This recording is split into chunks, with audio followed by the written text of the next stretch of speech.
Hello, my name is Autumn Stoll. I am a food safety extension educator with the University of Minnesota, and in this video we will talk about how to test the water activity of your food at home and record-keeping best practices.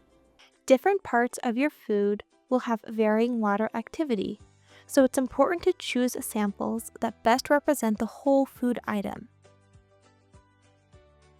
With bread, you'll want to take samples from the center of the loaf and from the outer center of the loaf, including the crust.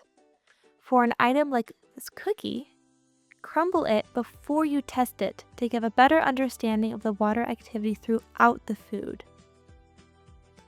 In this video, we'll use bread as an example. Water activity is calculated by taking an average of at least 3 and ideally 5 samples. To get an accurate reading from a non-uniform food such as bread, the more samples the better.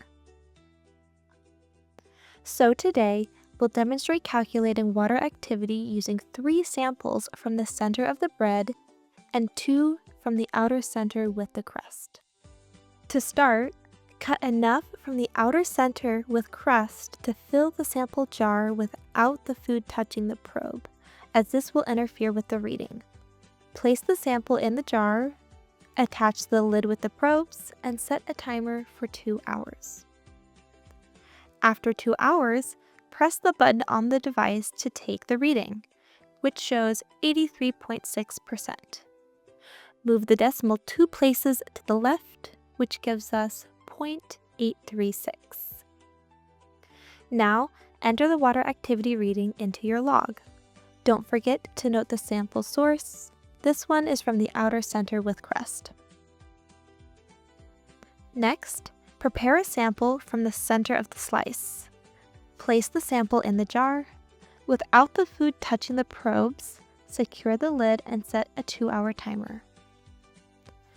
After 2 hours, press the button on the device to take the reading, which shows 81.1%.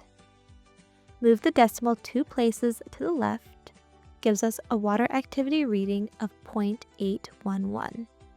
Enter the water activity reading into your log with the description center. We will repeat this step using 2 more samples from the center and 1 more sample from the outer center with crust. Here, you see the values from 5 bread samples. To calculate the average, we'll add the 5 values together and divide by 5. This gives us an average water activity reading of 0.8196.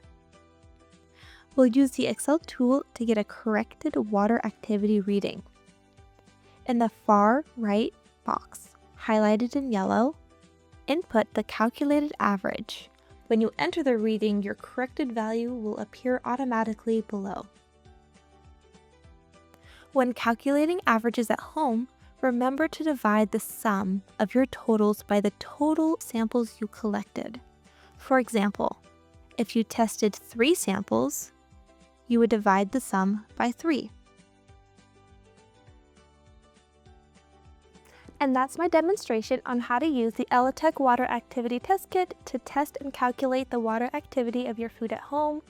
For more information, use the link in the video description. Thank you for watching.